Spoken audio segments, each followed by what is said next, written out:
ষষ্ঠ উপজেলা পরিষদ নির্বাচনের দ্বিতীয় ধাপে চাঁদপুর সদর, হাজীগঞ্জ ও শাহরাস্তি উপজেলায় ভোট গ্রহণ চলছে। তিনটি উপজেলায় এখন পর্যন্ত কোথাও অপ্রীতিকর ঘটনার তথ্য পাওয়া যায়নি। সকাল থেকে কেন্দ্রগুলোতে ভোটার উপস্থিতি কম। প্রার্থীরা আশা করছেন বেলা বাড়ার সাথে সাথে ভোটার উপস্থিতি বাড়বে। দর্শক, চাঁদপুরের শাহরাস্তিতে এখন আছেন সহকর্মী শফিউল আলম সুজন। সেখান থেকে তিনি জানাচ্ছেন নির্বাচন পরিস্থিতি। সুজন, সেখানকার সার্বিক নির্বাচন পরিস্থিতি কেমন দেখছেন?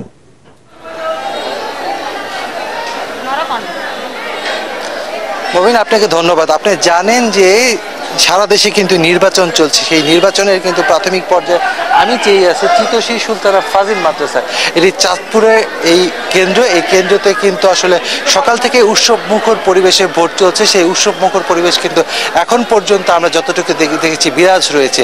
এবং একটি কথা না বললেই নয় যে ভোট কেন্দ্রে কিন্তু আমি যদি বলি সকাল থেকে ভোটার উপস্থিতিতে অতুলনামূলকভাবে অনেক বেশি।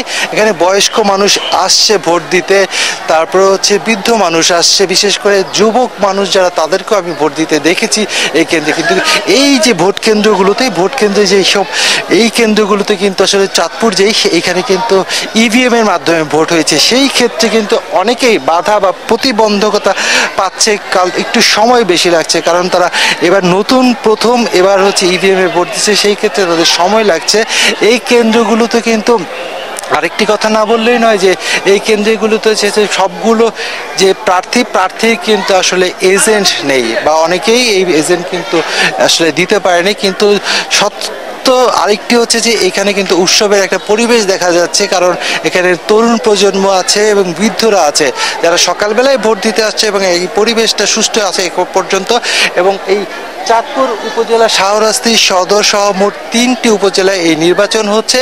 এখন পর্যন্ত আসলে ভোট সুষ্ঠু সুন্দরভাবে হচ্ছে, উৎসব মুখর পরিবেশে হচ্ছে।